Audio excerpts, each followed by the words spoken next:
It's a winter break for the Broncos as they head into their bye week at 9-2. The Horsemen are here with me, ready to give your Broncos and coaches their first half grades. Who will get straight A's and be on the honor roll, and who will need to improve for final exams? Only one way to find out.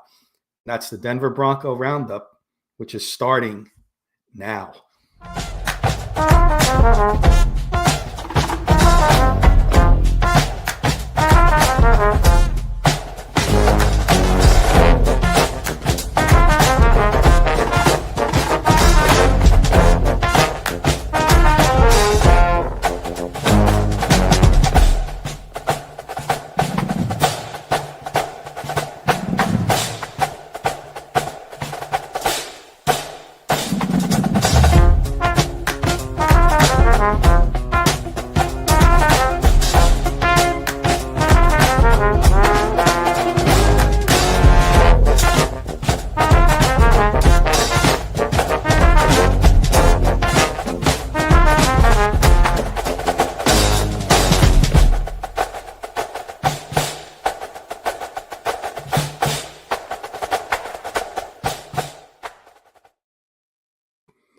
Good evening, everyone. Welcome to another edition of the Denver Bronco Roundup podcast, brought to you by the Rocky Mountain Sports Network.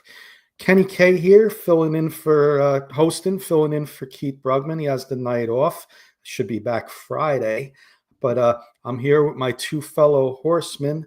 Go out right to my right, and that's Mr. Trevor Salzman. How are we doing, Rocket Man, this evening?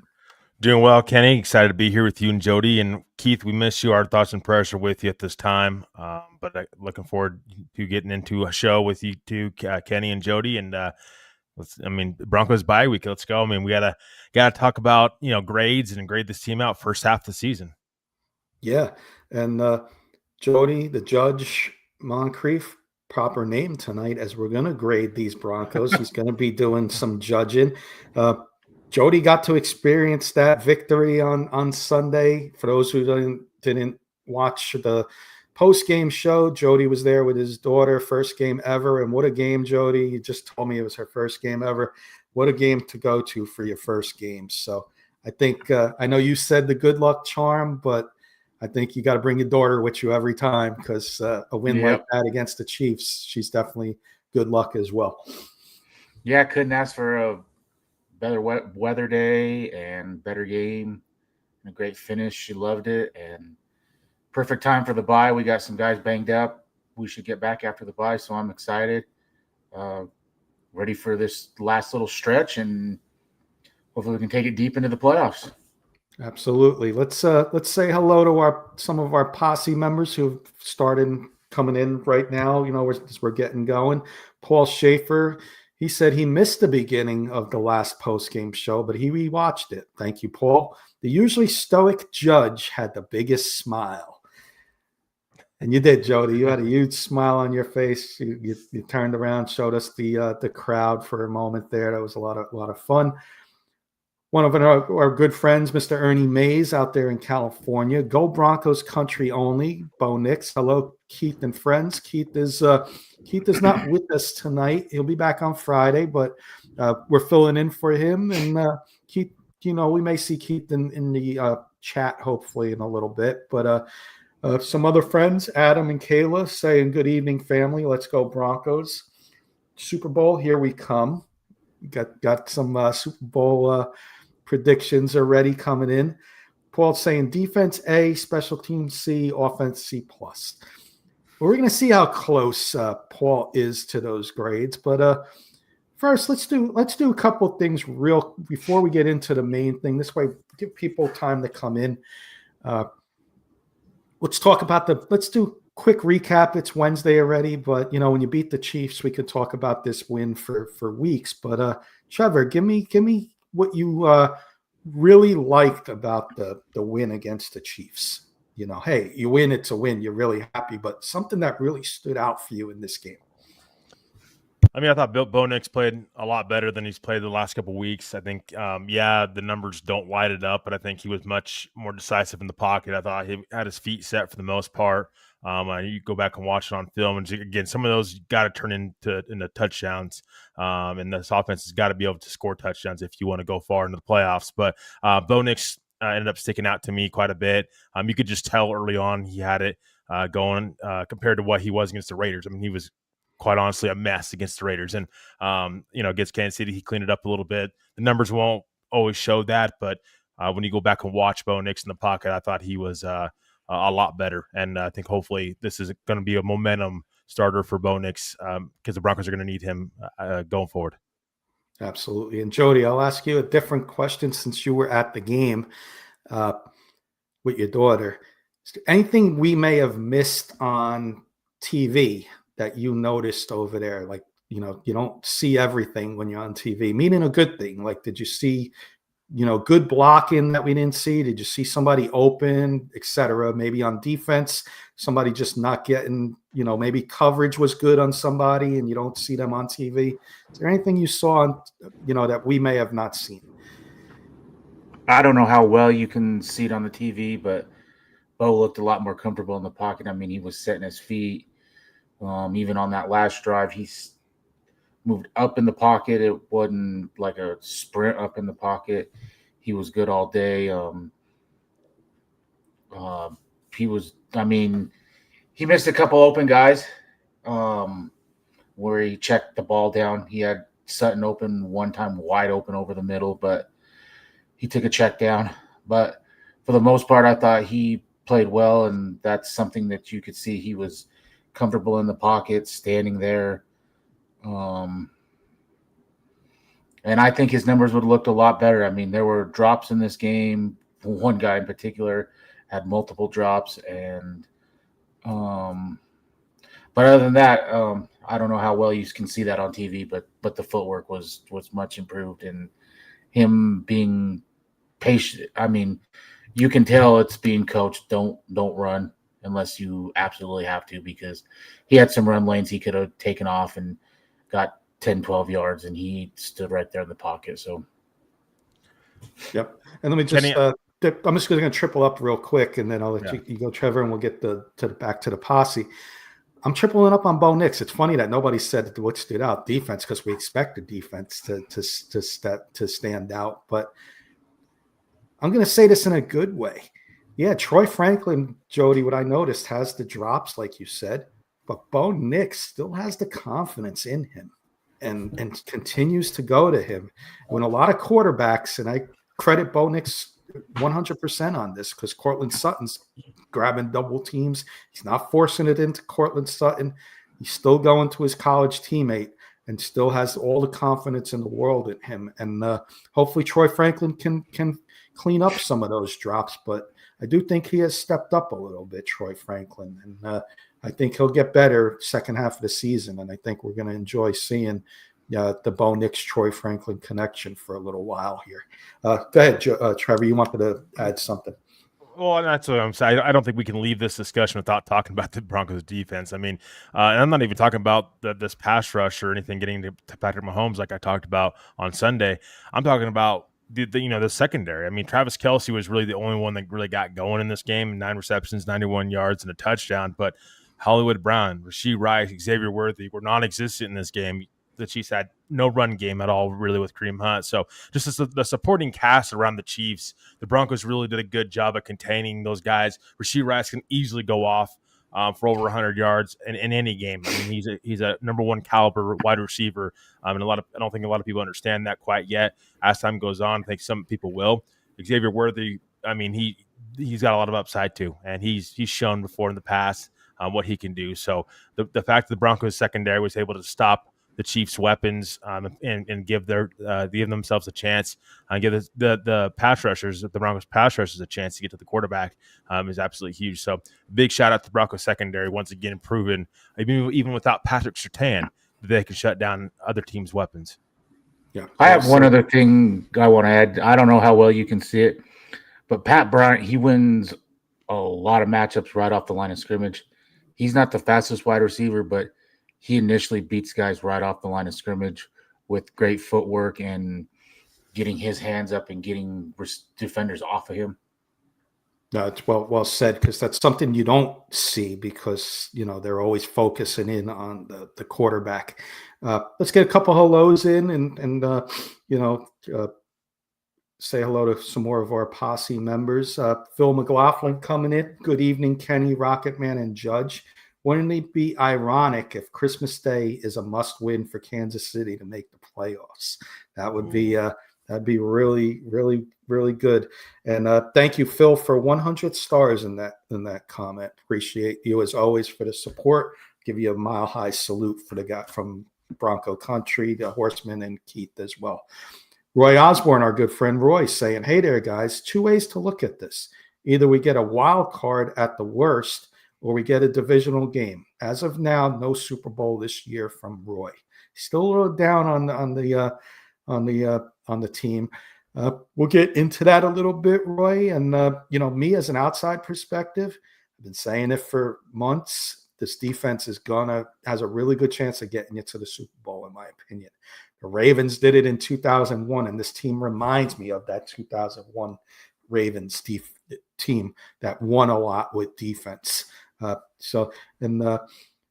saying Prentice had a great block, also. So, and Paul saying Chiefs Kingdom or Chiefs boredom, and Ernie's also saying the Chiefs are boring.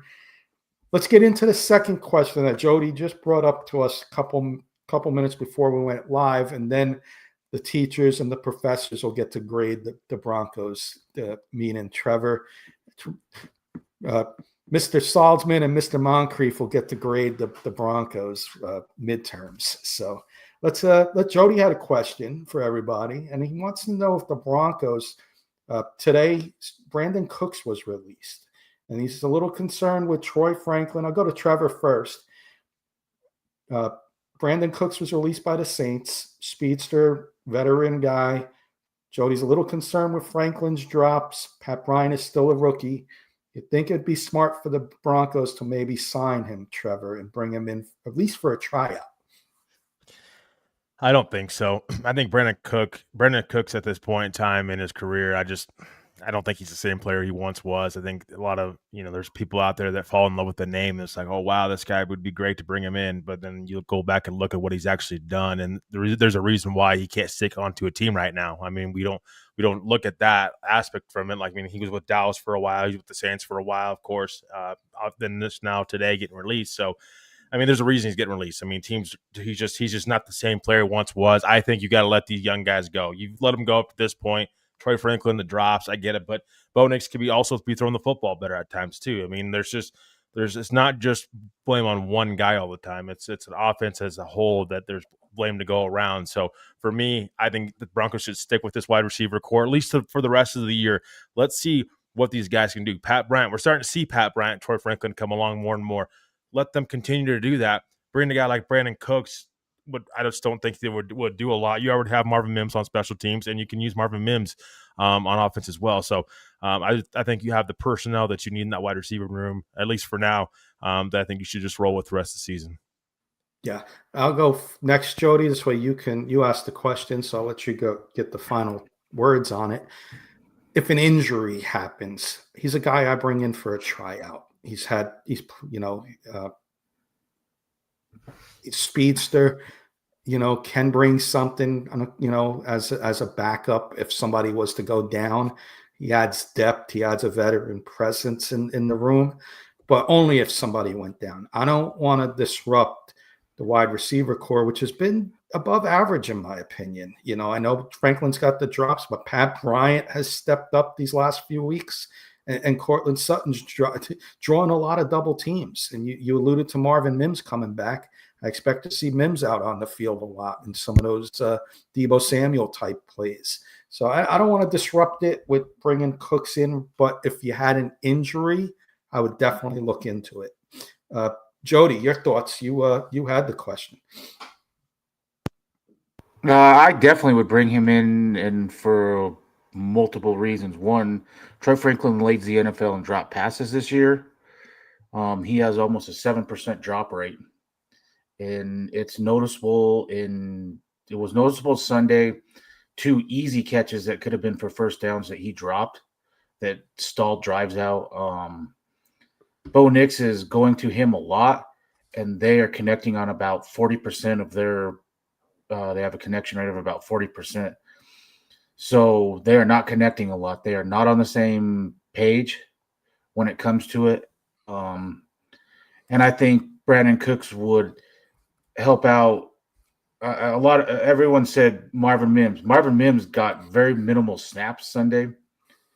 And for whatever reason, whether we agree with it or not, Sean Payton has went away from Marvin Mims on offense. It was mainly the three guys, Franklin, Sutton, Pat Bryant. You need another guy in there. He knows this offense. He can run routes. He would help in all those phases. We just brought in little Jordan Humphreys for a reason. We don't have a guy that really runs from the slot very well. So that's why I would bring him in here. Because at some point, these drops from Troy Franklin are going to catch up to you in a big situation. So that's the main reason for me to take some of the targets away from Franklin until he starts, catching the ball better. This is a little disturbing from Paul. He heard Bo Franklin has been 2 for 26 on throws over 30 yards. Disturbing for the 2 for 26, but again, he's throwing 26 times to him over 30 yards. So I think if you're still going to him, I think you give it a little more time. I really do, and I think it could turn into something special. I always loved the quarterback, receiver, college to pro, when they're college teammates, Jamar Chase and Joe Burrow. I'm not saying that Nixon and Franklin will ever be that, but I do love that angle. They're familiar with each other. I do think, this will get better. And I want to add, I don't want to give it more time, and that you're in Super Bowl win now mode. You're the best. You have the best record in football, and it's Super Bowl or bust now. There is not a dominant team in the AFC, and there is no reason why you can't be that team. And to not go get a guy because you want to give Troy Franklin more time when he can cost you a game with a big time drop like that you can't let that happen when you're in this type of win now mode. I want to jump in real quick, Kenny. Sure. I disagree with that because I think Troy Franklin's he's on pace to be close to 1,000-yard season. I mean, and this is a guy that we haven't talked about being that 1,000-yard wide receiver, but this year actually Evan Ingram leads the Broncos and drops with 5. So I mean, I get there's drops from Troy Franklin from time to time. It was a problem with him in college, but I mean, there's a reason Bo Nix is targeting him as much as he is. He's getting open, and the targets are there. They have that chemistry from Oregon. The chemistry wasn't quite there last year, but it's clearly there this year. Clearly, Bo Nix is comfortable throwing him the football. He was comfortable with Cortland Sutton last year. That was like, Bo Nix's safety blanket. Now he has another safety blanket in Troy Franklin. Yeah, maybe the drops do come a little bit more. Again, some of those balls from Bo Nix, though, could be placed a little bit better. So I can't completely blame Troy Franklin. I just don't know what Brandon Cooks at 32 years old, just being cut from the Saints, a team that's not even in playoff contention, is going to do for the Broncos the rest of the season. I would just ride it out with this wide receiver core the rest of the year and see what you have. If it don't go very well and you want to upgrade in the offseason, go right ahead and do it and go for it. But I think you owe it. You've gotten to this point in time where the second year of Troy Franklin, third year of Marvin Mims, and first year of Pat Bryant. You have to give these guys time a little bit. Just like we got to give Bo Nix a little bit of time. You got to give these other wide receivers time too. You've already gone through this process to getting these guys and drafting these guys. You might as well just kind of see it out at least the rest of the season. Then you can really reevaluate from there. My final word on it, and then I want to get some more hellos in. My final word on it, Jody. Yes, I want to improve the roster, but I don't think Brandon Cooks is going to improve the roster. I'm with Trevor on that. Trade deadline, you wanted to go get a Jalen Waddle or Rashid Shaheed, Jacoby Myers. I'm putting all my chips in. I'm not putting all my chips in for Brandon Cooks at this time. I don't think he's better than Pat Bryant or Troy Franklin at this stage of his career, respectfully. That's my opinion. Better, maybe not, but more sure-handed, and that's where I'm at with when he costs you third down drop and we say, well, Bo doesn't throw the perfect pass. If it hits you in the hands, you need to catch the ball. Bo doesn't have to hit you in between the numbers every time for it to be, catchable. And that's where I'm at. And you could see and you could hear it in the crowd, especially on the one that was like a 20-yard out, and it went right through his hands and hit him in the face. It hit him right in the helmet, in the face mask. That's the type of stuff that is going to cost Denver, especially now that until they figure out what they're going to do with the run game, you're going to have to pick those kind of yards up when you have the chance. Let's get some hellos in and get to the main part of our show. Great question, Jody. Great debate. We can go on for hours on it. But let's get some hellos in. Our good friend, everybody's friend, Michael Ronquillo. Good evening, Kenny, Trevor, and Jody. Go Bo Broncos. I'll give you the salute, Michael, from Broncos country and the Horsemen as well. Good friend over there in Hawaii, Mr. Patrick Wiltsey, saying aloha. Go check out Lion Coffee. Lion Coffee takes care of all of us over here at the Denver Bronco Roundup. And, Patrick's gracious enough to give us amazing products that they put out. And great coffee keeps us caffeinated in the morning and keeps me caffeinated at night when I'm working the overnight shift at the hospital. Thank you, Patrick, for all your support on all our shows. Paul saying, Frank, Mims needs more target. The guy is electric. Michael alluding to Troy Franklin needs to do work in the jugged machine, the football machine, catch some balls. There he is, our friend Keith Brugman just rode into town. Roundup, Keith. Miss you tonight. We know you're going through some stuff. Hang in there. Our thoughts and prayers with you and your family. We know things are gonna hopefully turn, for the better soon for you all. And we'll see you on Friday. You're missed tonight, my friend. Michael saying same time Bo Nix overthrew his receivers. Yeah, so he's throwing a little blame on Bo Nix there. Yeah, and I agree. Thank you, Michael, for the 100 stars as well. Appreciate it as always. Everybody's friend, Michael Ronquillo. We got a few minutes before our halftime break, so I want to get into a couple players, but as our intro, Trevor lost his mic, his camera there for a second. Oops. Oopsie. First half of the season's over. The Broncos are 9-2. My team, the Giants, was 9-2. I would not be complaining about much. In first place, just beat the Chiefs. But in all fairness, not everybody's on the honor roll. Not everybody is an A-plus player. Not every coach is an A-plus player, coach, first half of the season. So we're going to call this the midterms. I got Professor Salzman and Professor Moncrief with me grading their papers. They finished grading them. We got some players and coaches we're going to grade, and we're going to see who is on that honor roll midterm and who needs to get on that honor roll for final exams. So I'm going to start with the franchise quarterback. I'll go to Trevor first, and we'll rotate who goes first and who goes second on this. I'll add my 2 cents, and I'll get anybody play along audience, play along posse. We're going to go with Bo Nix. I want his first half, 11 games. I say it's a little more in the first half. Broncos are at their bye. 11 games into season 2. Grade Bo Nix so far this year. Ooh, that's a great one. I mean, that's a great question because, a lot of people would say, oh, it's an A and this, and that.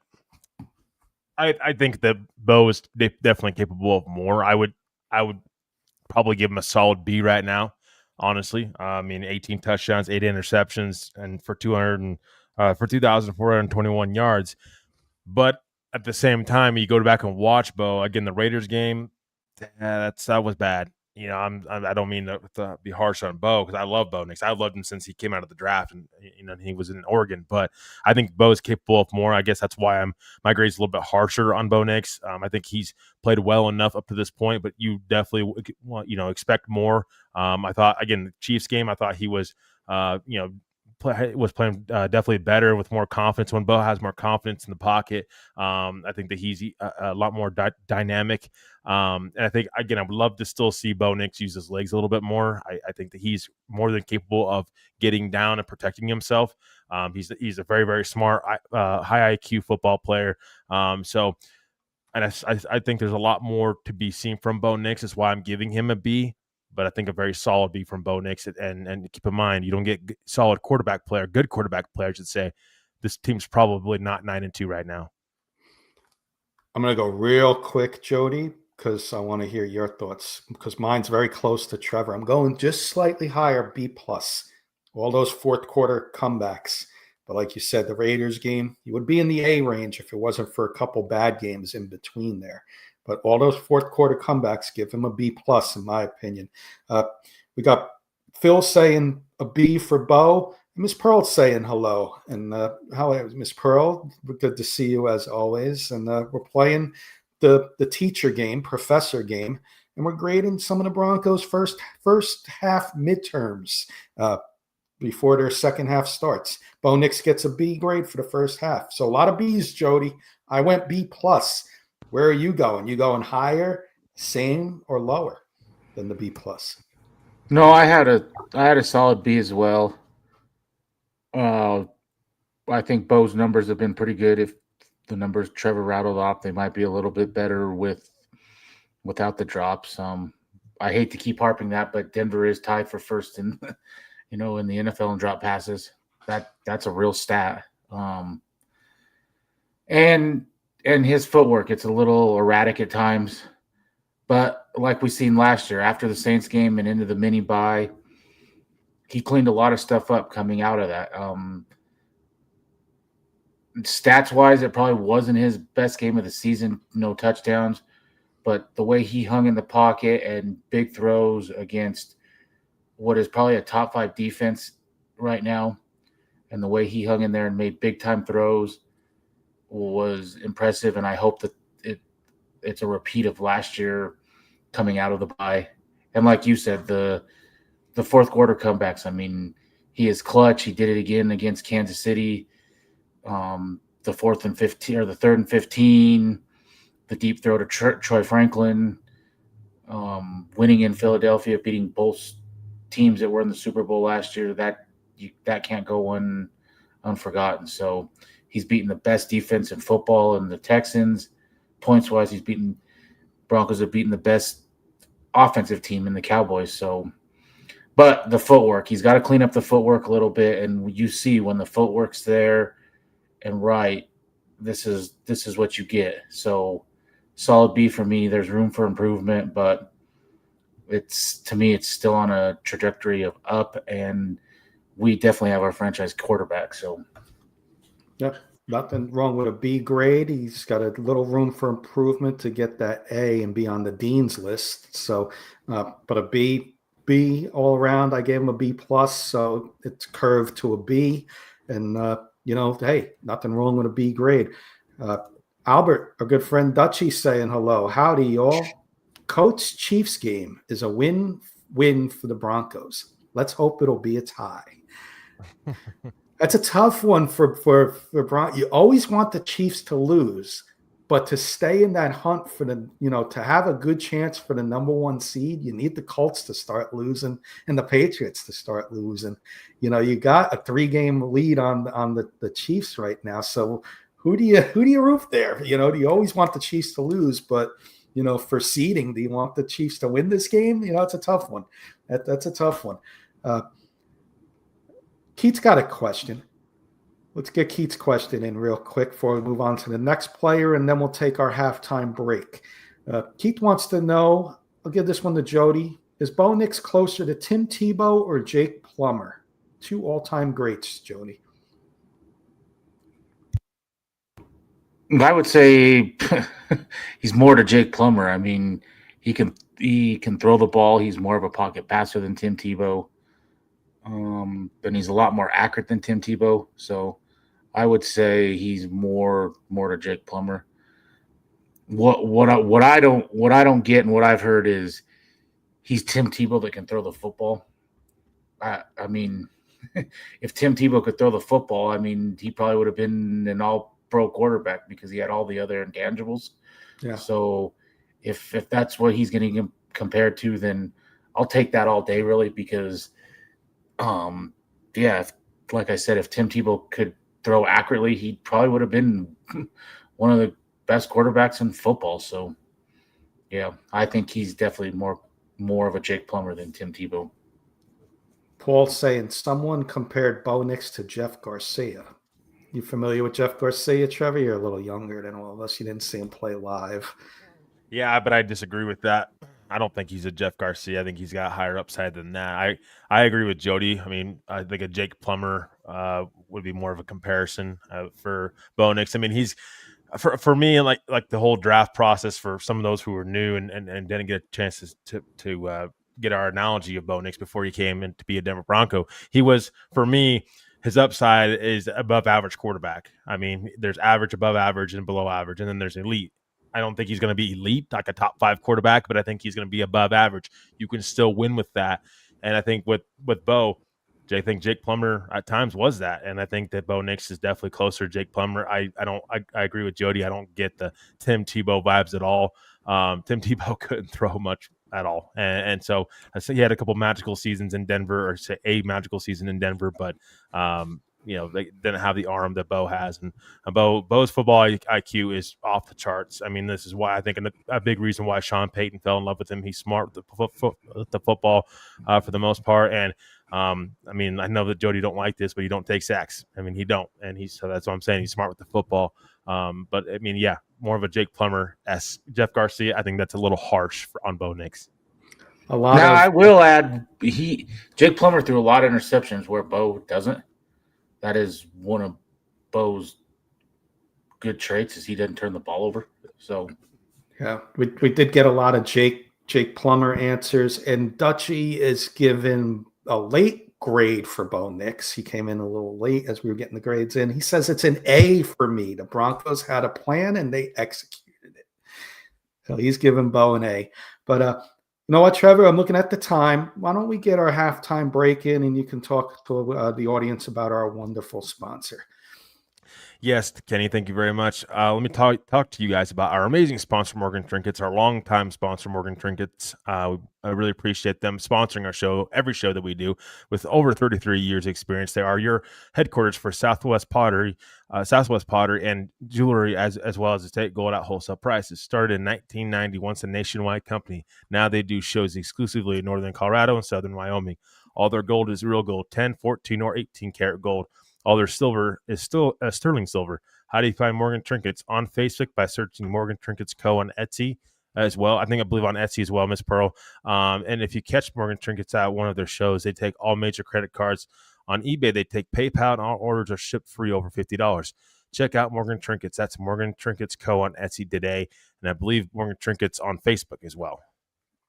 Thank you, Miss Pearl. Always appreciate. And are you anywhere? You're not anywhere this week. You said you had some time off, I believe. But if I'm wrong, please let us know where you're going to be in the near future with your shows. Let's move on to a couple of these. Try and get a couple of these done a little faster, because I do have a lot of names on this list and like to get to almost, if not all of them. So I'm give Jody this guy first. Jody, let's try and get some of these done a little faster. Cortland Sutton. Jody, your number one receiver, the veteran on this wide receiver. His midterm grade. I'll go solid B+. He comes up clutch in big moments. He makes clutch contested 50-50 passes. His numbers are a little down from last year just because Bo is targeting Troy Franklin so much. But he's still a number one wide receiver, and so I'll go a solid B+. I'll go real quick. I'm going to give him an A-. I think drawing a lot of double teams is helping the other guys get open. Still makes big plays. Every game you see Cortland Sutton make at least one big play for the Broncos offense, if not more. A- for me, and the leader in the wide receiver room and captain on the Broncos. Solid A- for me. Keith has given Bo Nix a B-, Cortland Sutton a B, Cortland Sutton B+, Sutton B. A lot of B's and B pluses for Sutton as well. I gave him an A minus. I'm the only one in the A range. Unless Trevor, Professor Salzman, is going to grade him with the curve as well. Yeah, I don't think I can give Cortland Sutton an A, but I would say probably I'd give him a B. I mean, I like you said, Kenny. I like what you said earlier. He draws a lot of double teams. I should say teams and defense coordinators. They know that Bo Nix last year, Cortland Sutton was Bo Nix's safety blanket, and I called Cortland Sutton that for Bo Nix a lot of times. And so this year really hasn't been the case as much. I mean, you should start to see Troy Franklin start to get more involved with this offense. The ball gets spread around. It seems like a little bit more because Sutton drawing those double teams from other defenders. But for me, I think a solid B for Cortland Sutton. I still think he's on pace to have a 1,000-yard season and still be a very good weapon for Bo Nix on this team. And still this Broncos team, number one wide receiver. Yeah, well said. I got another receiver. It's one that Jody was alluding to at the beginning of the show that he's not happy with, and he wants to bring in Brandon Cooks to shake things up. Troy Franklin, I think this is going to be the one. This is going to be one of those players that some teachers are going to give him a good grade in the midterm, and some are going to see it as maybe plagiarizing something and maybe not giving him a good grade. Maybe he got caught cheating or something on someone else's paper. So curious to see what the professors have. Professor Salzman, I'll let you go first. Yeah, I mean, I think for Troy Franklin, I think it's got to be B minus probably for me. B minus, B plus, or B solid B. Either way, I would probably lean more B minus though. Just being a little bit critical on Troy Franklin. The drops, yes, are concerned, but I think you've got to love what he's been doing. I mean, he's this team's second best wide receiver right now, and he's in year 2. I mean, of that, and he was a 4th-round draft pick. I mean, just what he's been able to do. He's been able to climb this wide receiver depth chart above Marvin Mims. I mean, he's been able to do his thing out there. Troy Franklin has 509 yards this season, and he's been targeted 81 times. I mean, Troy Franklin, the touchdowns aren't quite there, but I mean, the yards are. Bo Nix is clearly throwing in the football. He's the most targeted wide receiver on this team right now. I mean, I don't know how you can't give him at least a B minus for just, being one of Bo Nix's favorite targets. Is clearly there's a reason why Bo Nix throws him the football, and so I think Troy Franklin, there's a lot of upside there. I said it before the season started, Kenny and Jody. I said Troy Franklin has the most upside in this wide receiver room other than Cortland Sutton. And you're starting to see that kind of come in, I think, full force right now with Troy Franklin this season. And I'm looking forward to seeing Troy Franklin continue to be a better wide receiver. And hopefully he does, improve on the drops. Before I go to Jody, let's get the posse's answers. And I love you all playing along, so continue to play along. This is a lot of fun. Keith is giving him B plus. Year 2 hasn't been perfect, but what a leap. And he's also alluding to 59 yards a game gets you to 1,000 because of that extra game now. So 1,000 ain't as special as it used to be. Yeah. We got Michael coming in with a C grade. Pearl coming in with a C grade. JC Weaver saying hello. Welcome, JC. Hope you all are having a great night. Number 1 seed, boys. Let's go. The vibes are so high. So he's excited, and rightfully so. 9-2 at the break. And Phil coming in with a Franklin B, hopefully A by the end of the year. I'm exactly with Trevor, Jody, B minus. The guy is getting open and getting targets. That's what puts him slightly above average for me at the B minus. Now he does have to improve on those drops, yes, but Bo Nix still has confidence in him. B minus with some upside this year to maybe get to a B, in my opinion. I don't know about A, maybe Phil. That's going to be kind of hard leap, B minus to an A, but I'll give him a solid B. I'll give him a B minus, a little above average, and maybe I'm being a little kind there, but I'm going to go B minus, Jody. Curious to see where you're going with your judge. Jody, the Judge Moncrief, going to get his first judge opportunity here. I'm in the same ballpark range. I was going to go C plus, B minus.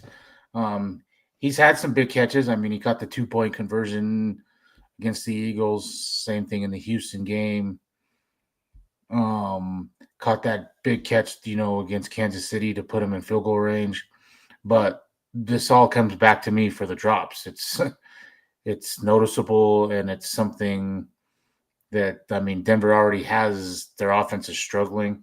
So when you get a wide receiver open and the ball gets to you and you drop the ball, that's like a double shooting yourself in the foot, because Denver's not playing well all the time on offense. But I agree with Trevor, and I said that earlier. Of all the wide receivers, if he takes the biggest leap, that's probably the best thing for the Broncos because of his size and speed.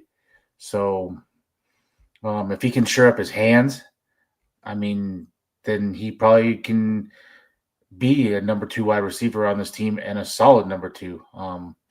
I just hope that it doesn't come back to bite us as we get deeper in this run. Yeah, and like I said, a lot of B's, a lot of C's. Everybody's in the same range. So I thought that one could have maybe went 2 different ways, but everybody's got the same thought process, and that's really, really good. Everybody's on the same page here. Let's do this next guy quick, Trevor, and then I got a couple of different, groups to we'll do, and then before we get to the defense, Evan Ingram, first year with the Broncos, the starting tight end for the Broncos. What's his midterm grade you're giving, Trevor? Oh my God, I don't know if you even want to know. Probably a D minus. I mean, I don't. What's Evan Ingram done this year? I mean, really. I mean, he hasn't done much. There's a lot of times he's not even seen the field over Adam Troutman. I mean, it's just you're still looking for a tight end at the end of the season. Yeah, what Evan Ingram could be, but he was a guy that was out there, I guess, for Denver, but I think this team should have went in a different direction at tight end. I can't give him more than probably a D minus. Honestly, it's been a bad move for the Denver Broncos to bring this guy in. I think they should have drafted a tight end actually, and then had that tight end develop with Bo Nix, or went after a more established veteran, and they're going to have to do that this offseason. Keith Phelan. Keith's the other professor, Professor Brugman, given the first F out there. So he needs to really improve for the second half final exam.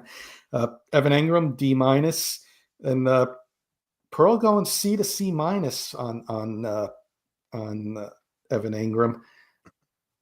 I'm a little higher than Keith. I'm a tiny bit higher than Michael and Trevor. I'm gonna go solid D. This guy was brought in to be the Joker, and like Trevor said, he hasn't done anything. But I'm giving him a D because he hasn't missed many games yet this year. That's the biggest thing with him. He's still a weapon, so teams have to cover him, as opposed to what's behind Evan Ingram for a whole game. Your defense can key on somebody else. So I'm going to give him a D. I'm not going to be harsh and go D minus or F. A D for those reasons, and only because of that Joker role. But maybe the threat keeps him as a D and not an F, in my opinion. Keith saying F plus, and Ingram C minus. That's the highest grade we saw for Evan Ingram. Jody, where are you going with Evan Ingram? I have him as a solid C. I don't think he's been great, but who has been great on this offense? It's the offense as a whole has not been a world beater this year. And like Paul said, he has more yards than all our tight end than any tight end had last year. So, and if you go watch the All 22, he gets open a lot. Bo just for whatever reason they don't have a connection yet. And hopefully that's something that coming down the stretch they figure out a little bit, because he does get open. It's just the connection's not there. So from what it was last year to what it is now, it's better, but it's not nothing to nothing great. Yeah. Keith saying Ingram's going to jog to a D in Kenny's physical education class. And Karen's saying hello. Each player, welcome, Karen. Each player or group is getting attention. It just depends on the game plan. Well said. All right. I'll add one thing. If blocking was something that anyone wanted from him, then I think they were totally mistaken, because he was never brought here to block. He's never been a blocker. So I think that's a lot of the times why he doesn't see the field, because Peyton likes to run 11 personnel and 2 blocking tight ends. Yeah, I agree. We're only about, when I was doing the math in my head, we're only about 2 to 3 minutes behind schedule, so we're doing good on these. This next one we can do quick. It's as a group. Jody, I'm going to go to you first. I want to grade on the complete offensive line, including the backups that have started this year and played. So first half grade for the whole offensive line. A, maybe even A plus. I mean, you've given up I think the second least amount of sacks. You had Dobbins as a top 3 runner.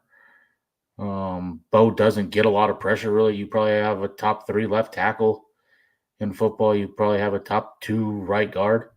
So for me, A. And I'll add one thing. This is the first thing that Peyton addressed when he came here. He went out and got 2 big free agents in McGlinchey and Powers, and they started building this O-line right away because he knew it was important, and it's paying off. Phil McLaughlin's going with an A. I am as well. And you know why it's an A? Because of one guy, and it's that backup guard, Alec Palczewski, stepped in, and he was behind Matt Pert on the depth chart. And when Palczewski went in, everybody, including myself, I know Bronco fans were probably nervous when you saw Alex Palczewski in there. He has done a phenomenal job. Started with the Giants. Dexter Lawrence didn't do anything that game. All the guys lined up on him. He's done an excellent job. The other 4 guys you expect it from, Alex Palczewski gave this group an A for me. And not saying it would have been maybe like an A minus otherwise, but solid A, offensive line. That's how you win games, with an offensive line and a defense. Broncos are going places. Got an A minus from Keith and an A from Michael. So the A's are coming in. Trevor, you agreeing? Yeah, I would say A minus. I think this is a solid group. I don't think I wouldn't say elite, but I do think that this is a solid offensive line that you can win with and you can run the football with. Again, they're going to have to run the football a lot better without J.K. Dobbins, but I think for me it's A minus. And it's almost like Denver's not really missing Ben Powers in a lot of ways. Maybe Palczewski might be this team's starting guard next season alongside Quinton Meinerz. But yeah, I mean, I think Palczewski stepped in very well. And I think overall this offensive line has been solid for this team. I give them a solid A minus. Nice. I'll add one thing. One guy I was completely wrong on, and was Wattenberg. I thought he was going to take a big step this year, and I think he's probably regressed, and he's probably one guy that come this offseason Denver will look to upgrade is the center position. I mean, he gets beat up the middle a lot, and especially in pass pro. Yep, and Phil's throwing in Throckmorton, another one to add to that list. So, yeah, offensive line doing very well. Honor roll for the offensive line. Congratulations on the A list. So, one more for the offense before we get to the defense, Trevor. The offensive rookies I want to do as a whole. So that includes R.J. Harvey and Pat Bryant. I want to talk about. I don't want to do Caleb Lohner. He's been on the practice squad. But I want to talk about the 2 rookies that have seen time, R.J. Harvey and Pat Bryant, as a whole. A 2 for how you grading them. For me, I'd give him a probably C plus right now, with a lot more room to grow. I think R.J. Harvey, I mean, he's gonna have to step it up for me. I mean, I've yet to see it. This is a running back that I wasn't high on Denver taking anyway in the draft. I thought they'd reached a little bit for him. The fact that he can't be used in pass blocking, and his pass blocking is as poor as it is, and he's got to be relied upon to be that this team's lead back is huge. But it's a little bit concerning, I should say. But yeah, I mean, I would give him a C plus. I think Pat Bryant's coming along. I think that he's looking really good. I'm still concerned about R.J. Harvey, though. I think that there's upside there, but I'm like, if he can't be a solid, at least solid in pass pro, I don't know how he's gonna be able to see the field with Sean Payton. With Sean Payton, you're gonna have to be a good pass blocker as a running back, and you're gonna have to get in there and protect your quarterback. So I think with R.J. Harvey, it's gonna be in due time. He's gonna get tested, though. I mean, with J.K. Dobbins being out, he's gonna get the test, and we're gonna really find out at the end of the season if R.J. Harvey can be this team's starting running back going forward. Yeah, this is the one that's easy for me. C, straight down the middle, C. But this is where I'm the teacher, I'm the professor. RJ Harvey, Pat Bryant have great chance for extra credit to get to that B or maybe even an A minus going in the second half of the season. These two guys are going to be very important to the Broncos' success. Extra credit time. Go get it, RJ Harvey. Go get it, Pat Bryant. Go get that B plus A minus for me. Second half into finals when we grade the Broncos later in the season. Keith's giving them RJ and Bryant a B plus, both be utilized in year one in Peyton's system. Says something to me. Remember Mims year one? Question mark. And Michael giving the rookies offensive players a C. Pearl B minus. Phil B minus. Thank you all for continue playing along. Jody, the rookies, before we get to our defense, and we're going to pick up the pace a little bit on the defense. So I see the time. So give us the offensive grade. B minus for me. Basically the same things Trevor said about RJ Harvey. He's going to have to – he's getting his chance now. He's going to have to show it.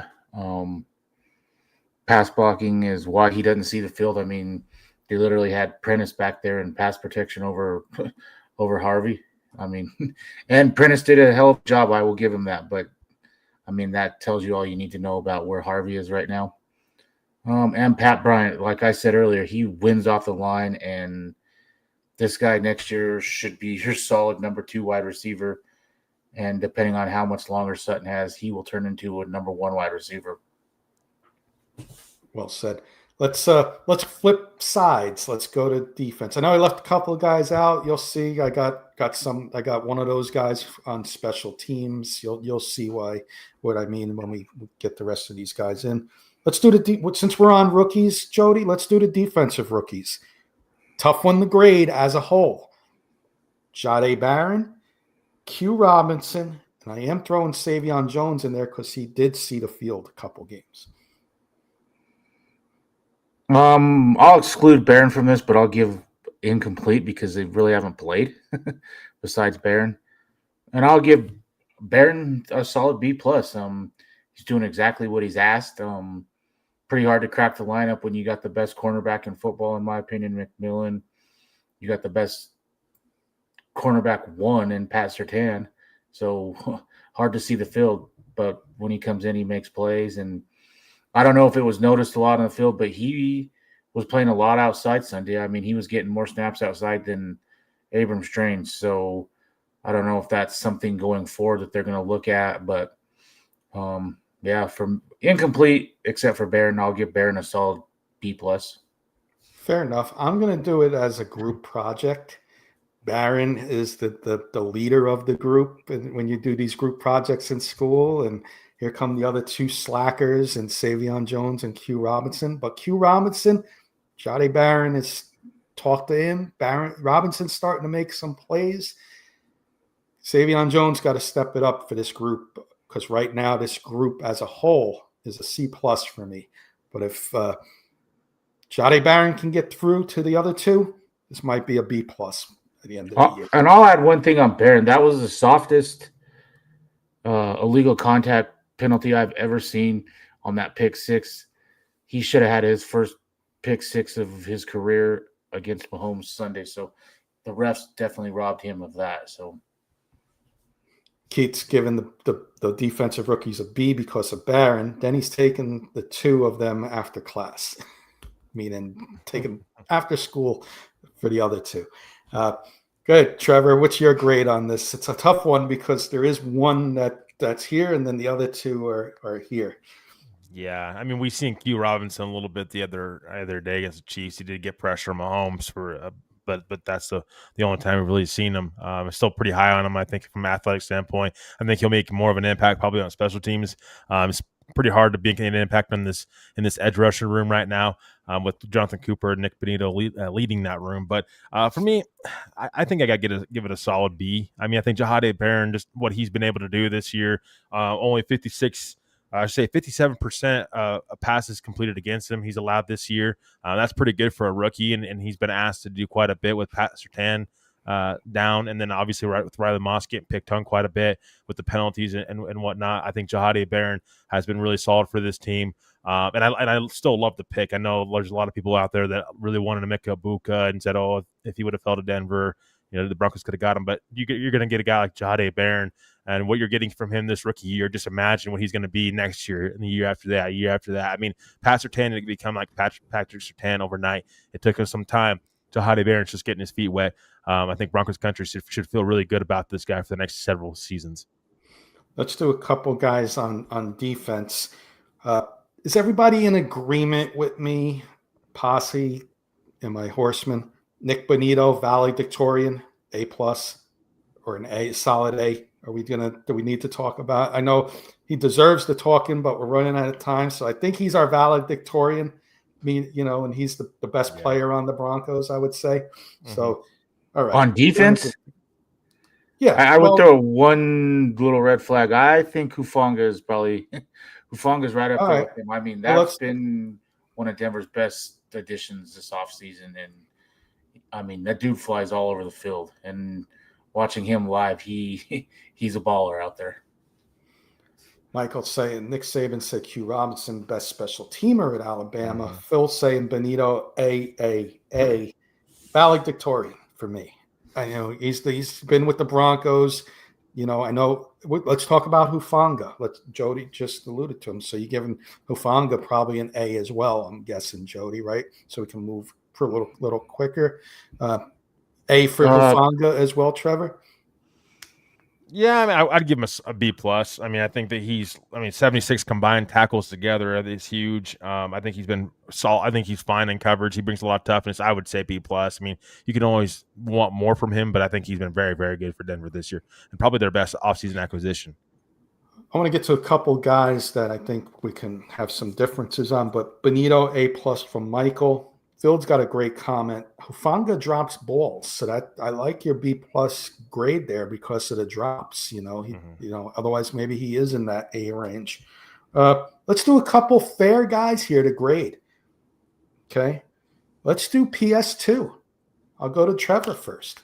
Injured, you got to hold that into accountability too. So he's missed class, and he's on the absentee list right now.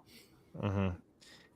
Yeah, I mean, I think when PS2 is on the field, I mean, I would say he is this team's best player on defense. I know Bonito and Hufanga and some other guys can give him a run for his money. And I know he's been hurt right now, but Patrick Surtain usually isn't hurt like this. I mean, this is pretty rare for him to miss these many games. When he's out there, he's clearly the best corner out there on the field. And I think when he comes back, I mean, it's just going to take this defense to the next level. And I mean, they're already at a high level already, but what Patrick Surtain can do and what he does takes away half the field. I mean, that's just something you can't beat. Patrick Surtain, for me, I would say he's an A. Yeah, a lot of A+ and A's. When I'm grading, you got to hold an accountability too. He has missed some time, otherwise he would be an A+, obviously. So because of I know it's a harsh thing to do, but he has missed a few weeks, so I can't give him an A+ absentee list. But he gets a solid A. And Jody, I guess you're going the same route, A+. Yeah. Other than he's been out a few games, there's no complaints with how he plays. So, yeah. Phil's also given an Allen on the honor roll list with a couple A's. And Keith's saying honor roll student got mono. He gets an A-. He gets a pass. Not as elite as last year. I'm more with Keith on that one, more towards the A-, maybe being a little generous with a solid A. But coming back, he's on the honor roll. He's just not valedictorian for me yet this year. That role goes to Bonito. I'm going to do two more. We might go 5 minutes over if that's all right, because I do want to get the coaches as well. Talking about the other corner, Jody, let's go Riley Moss. This one could be a different range from everybody, and I'm looking for that different range when it comes to grades. So give me a grade for Riley Moss. Solid B for me. Probably be a little bit higher if it wasn't for this last game. I mean, he had a couple bad PI penalties, really bad. I I'm not sure that I agreed with this in the beginning, but I'm kind of on the fence now with I think he's getting targeted so much, and he's got that reputation now that he's getting flags for ticky-tack stuff. And I haven't seen the stats lately, but for a long time it was around. He had the lowest completion rate allowed for the amount of attempts he's had. And so, yeah, for me, if he cleans up some little things, he's a starting NFL corner. So solid B for me. Michael with a B minus. Keith with a B minus. Phil with a B, and throws McMillan in there as an added bonus with a B. I'm more with Phil. B for me, and close to a B plus, because since PS2 has been out, Broncos have not lost a game. That was a worry when PS2's out. Chiefs game really elevated him up to a B for me, because they shut down Xavier Worthy. They shut down Rashee Rice. They shut down Hollywood Brown. B for Moss, and very close to a B plus for me for Riley Moss. I think when PS2 comes back, I think it could be a B plus or an A minus. So on the honor roll right now, and close to being, on the dean's list, Riley Moss. I'm going that high on him. Trevor.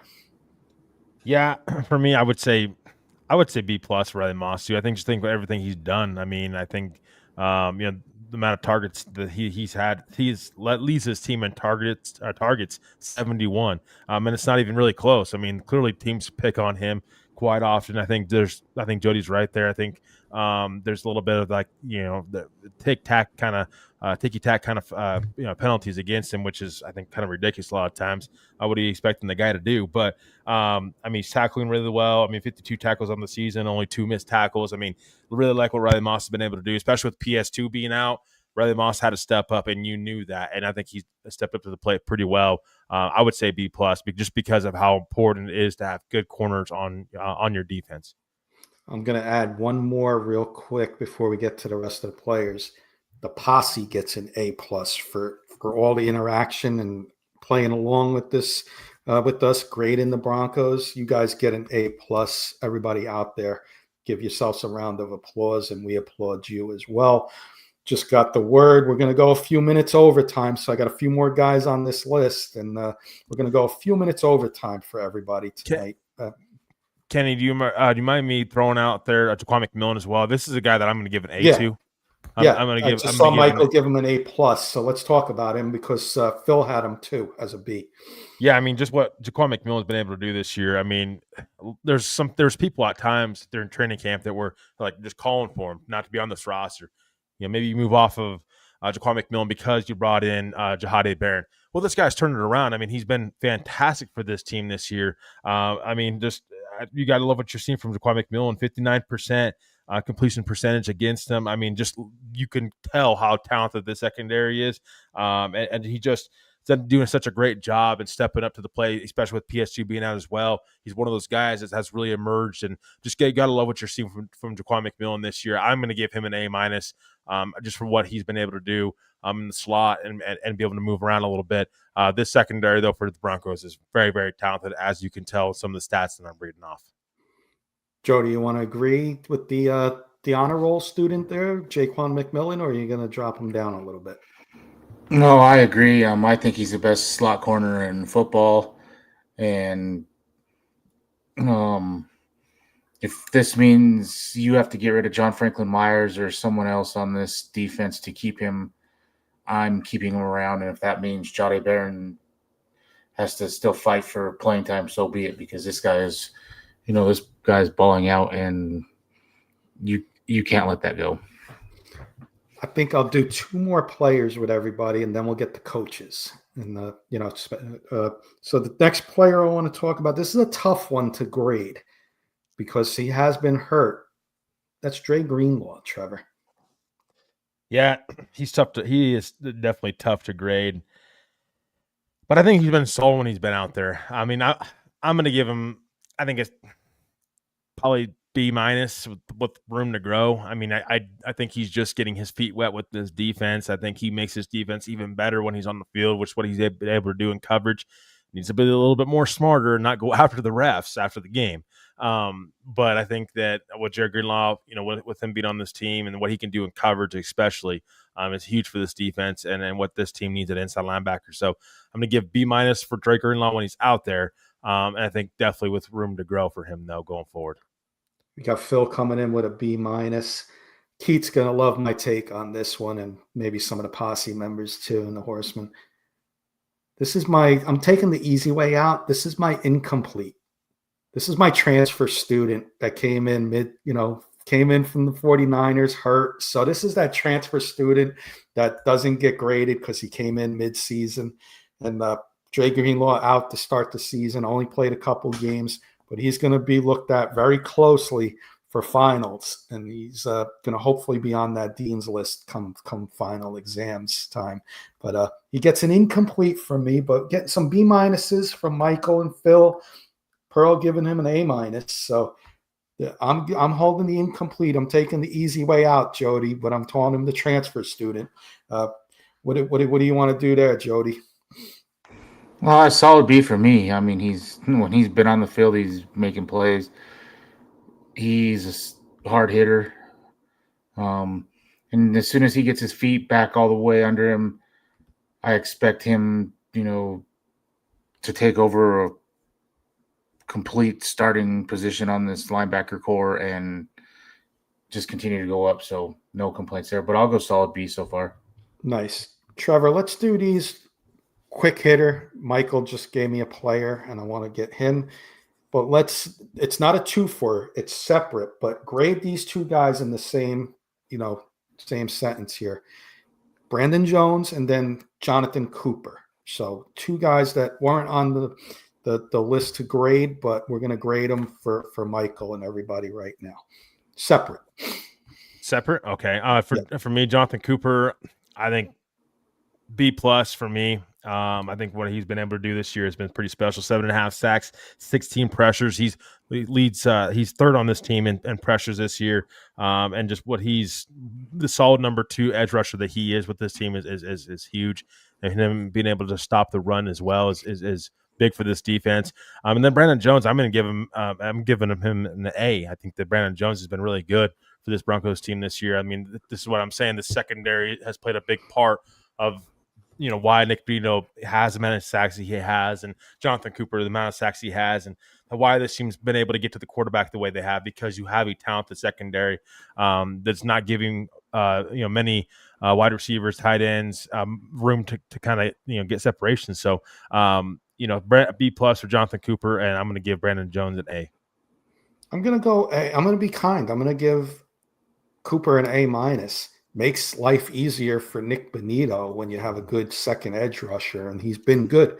He's been what you want from your second guy, and 7.5 sacks from your second edge rusher. It's pretty darn good. So I'm going to go A-, and I'm going to go solid A like everybody else, throwing the A's out for Brandon Jones, and question marks are over with him. He's on the honor roll, and people questioned that move last year. I think he's silenced all the critics. Jody, who are you going with these two guys? I'm going to go both A- for these guys. I agree. Jonathan Cooper takes a lot of pressure off of Nick Benito, but Jonathan Cooper is solid pass rusher, gets a lot of pressure, and he's great against the run as well. So, and then Brandon Jones, you don't see guys go deep on this team. He makes plays. So he's been a great addition, especially for as injury prone as we thought he was last year. He played a full season last year. He's played a full season this year. So both A- for me. Nice. Let's hit special teams, and then we'll finish with the coach. So special teams I'm going to do as a 3 for you. Ready? So you got to grade them as on a curve. Will Lutz, Jeremy Crawshaw, Trevor, and Marvin Mims. We're going to grade them on a curve so we can catch up on time since we're on overtime. For me, I think Crawshaw, I'm going to give him a C+. I mean, I think he's been fine at times throughout the season, but I think he's definitely had his struggles. I think Denver should definitely ride it out within the rest of the year. I think they will.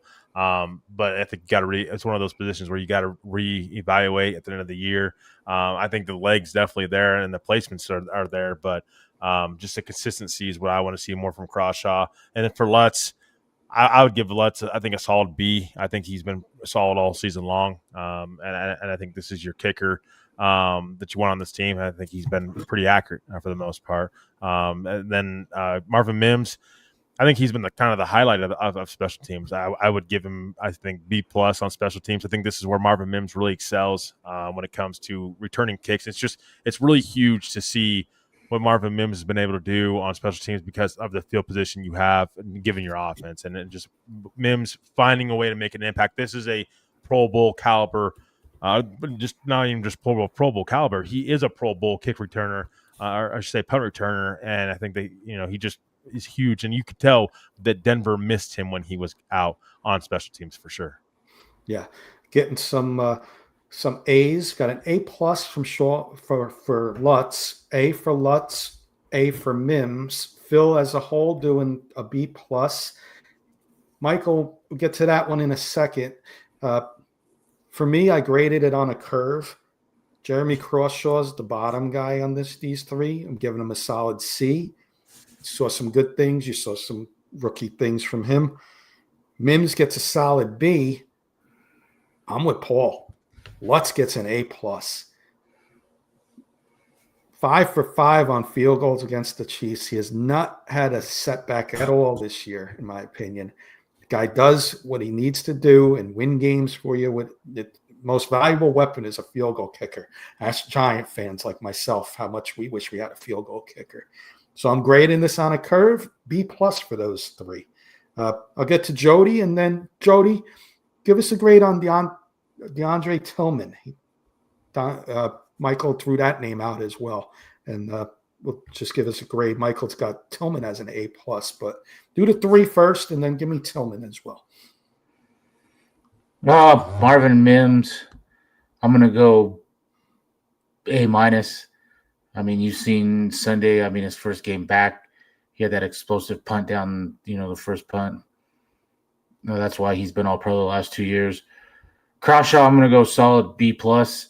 Other than the Raiders game, I think he's been pretty great for the amount of times. Denver leads the NFL in punts this year still. So other than the Raiders game, I think he's kicked the ball deep. He is great at positioning. And Will Lutz, I'm going to go A plus. I mean, he was offensive or special teams player of the month last month. He just won special teams player of the week for this week. He's been incredible other than one missed field goal that I can remember, the 69-yarder or something a couple weeks ago, or 59-yarder. He's been almost perfect. So no complaints with Will there. You might have the best kicker in football. Yeah, and Kenny, I would say I don't know if I said B minus for Will Lutz. I'm going to give him a B plus. I think for Will Lutz. Well said, Michael. With an A for Lutz, B for Mims, B for Crawshaw, and Tillman. I'll let you guys just give a quick rapid fire grade for DeAndre Tillman. I'll give him a B. Couple interceptions, playing well. Maybe a B plus. Trevor, you got a grade on Tillman? I would say C plus. I mean, I think that he's been fine. I think up to this point, nothing. I think to write home about per se, but I think he's been a fine backup for this team. And Jody, you want to throw a quick grade for Tillman? Solid B plus. For the limited amount of snaps he gets, 2 interceptions. He gets pressure on the quarterback as well. So he's a great 4th, 5th pass rusher on this team. And got a little twist now for the students get to grade the coaches, the teachers now on the way they've been teaching this year. So Trevor, we'll start with you. We're going to start with Vance Joseph. We're going to do Vance Joseph and Sean Payton. So we'll start with Vance Joseph, and then we'll finish off with Sean Payton. So the students get to grade the teachers now. So what's your grade on Mr. Vance Joseph and this defense? I mean, this defense has been outstanding. I think is a very big reason why this team is 9-2 right now. I got to give Vance Joseph an A plus. I mean, just for what he's been able to do for this team and this defense, the players that he's been able to develop. Brandon Jones is just a free agent just sitting out there. What did the Broncos do? Bring him in, and VJ's developed him into a really solid safety, really good safety for this football team. I mean, brought in Zach, helped in, bring in Zach Allen. What Nick Benito has been able to come to. I mean, Nick Benito, even 2 years ago, wasn't really heard of. Now he's one of the best edge rushers in football. So what VJ just been able to do the last couple of seasons, I mean, he's been fantastic. This defense, he's really adjusted to these players' strengths and really helped these guys develop. Again, big reason why this team is where they're at today. We know the offense has had their struggles, their fair share of struggles. This defense, I mean, they're outstanding. One of the best defenses, if not the best defense in football. I think there's a very good case Vance Joseph could definitely be head coach, this coming up off season. A strong head coaching candidate this coming up off season. But for me, Vance Joseph definitely A+. And I don't know how you can really go too far away from an A. A+ from Phil and Michael. A from Miss Pearl. As much as she hates Vance Joseph, much as she hates to say it, an A for VJ. Not the biggest Vance Joseph fan. I got to give him an A+. I said this. I've been saying this for months now. This could be the best defense since the 2001 Ravens. How can I not give this guy an A+ for the job he's done? Hunting for that sack record. That's another stat to keep an eye on. If the Broncos can get the sack record this year, another thing to put on Vance Joseph's resume for a future head coach job. A+ for Vance. Easy one for me. Jody. No, I'll keep it short. A+ for me as well. I mean, I think you have the best defense in football, like you said, on pace to break the sack record. Like Trevor said, you're one of the main reasons you're 9-2. So A+ for me.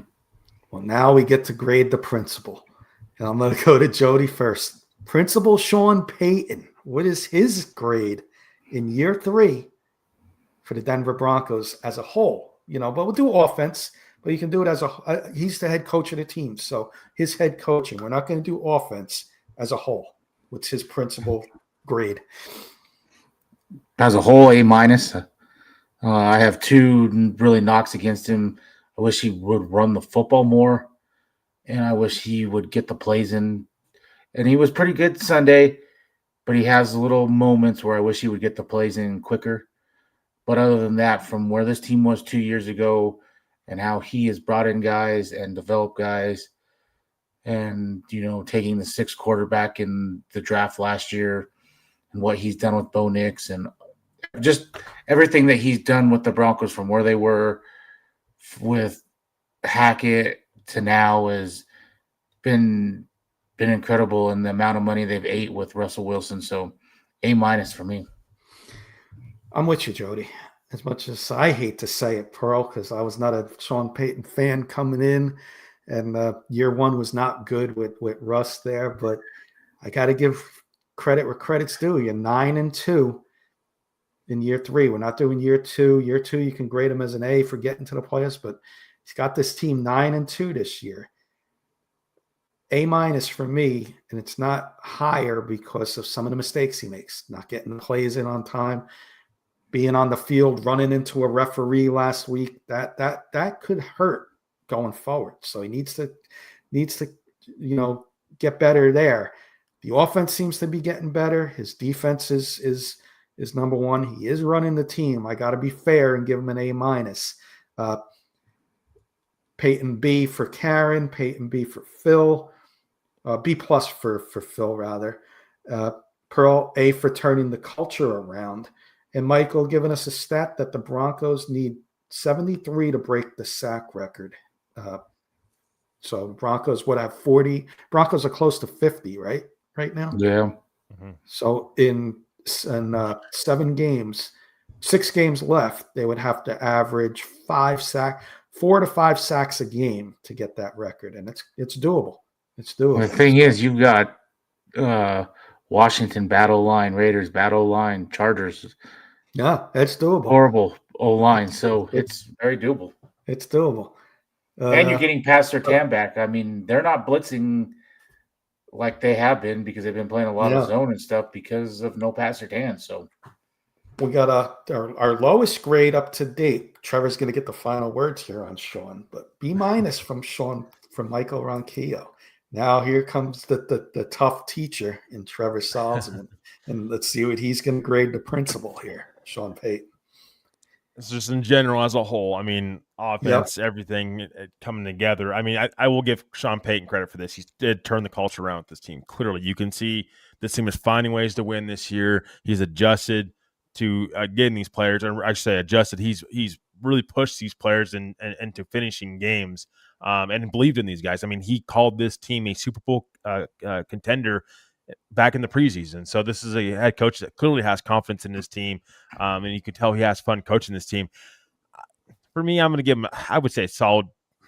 I think B to B plus. I would say probably B plus. I mean, love what he's done. A lot of that. It's really what he's done to turn this team around from a culture standpoint. Brought back Vance Joseph as well. That was a Sean Payton call to bring back Vance Joseph as a DC when Vance Joseph, obviously before, was the Broncos head coach. Never turned out very well for Vance Joseph for many different ways. But Sean Payton, I think he's a solid head coach.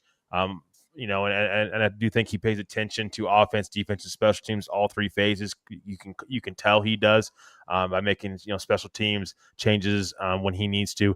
So for me, his offense isn't special, and I'll be honest with it. We'll see how special this offense gets going forward. Going to have to put more emphasis on running the football and getting more out of that. So B plus for me with Sean Payton. Offense, not in love with his offense and what he's able to do there, but from an overall standpoint, he's definitely turned around this organization for the better. Well said. And let's end with this one, guys. We saved it for last. It's in the thumbnail. We just graded all the Broncos. We graded all the coaches. A lot of good grades. A couple players need to, stop slacking in class. Evan Ingram and, a couple other players. Troy Franklin might need to step up a little bit.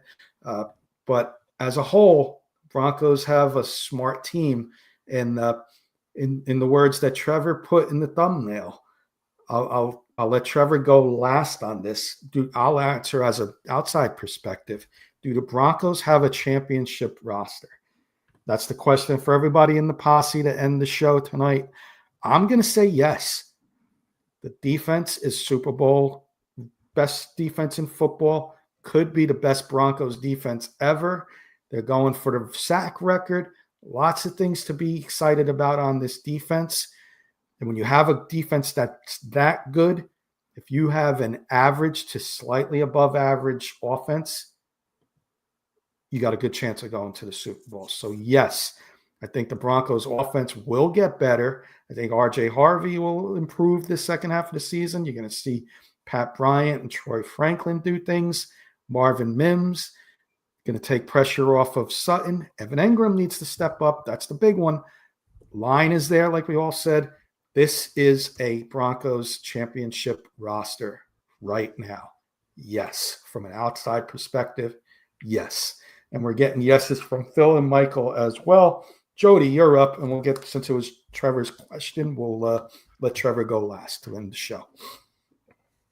For me, it's a definite yes. You're 9-2. You have the best record in football. You have the best defense in football.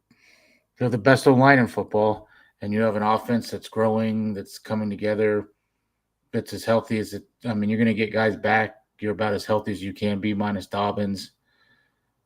And there is no elite, there's no elite team in the AFC. There's no elite team. You beat both teams that were in the Super Bowl last year. So to say, no, this team is not Super Bowl ready, I don't see how you can say that when they're winning games or beating the best teams and there's not that elite team out there. So, yeah. And Jody, final thoughts. What are you doing with no Bronco game this week? Really no plans this weekend. Just get some stuff caught up at the house and enjoy the week off and get ready for Thanksgiving and back into the grind of football. And hopefully it's a deep run into February. Nice. Trevor, final words before we sign off. We went overtime tonight. Great job by the posse. So you get the final words, and then we'll say goodnight to everybody.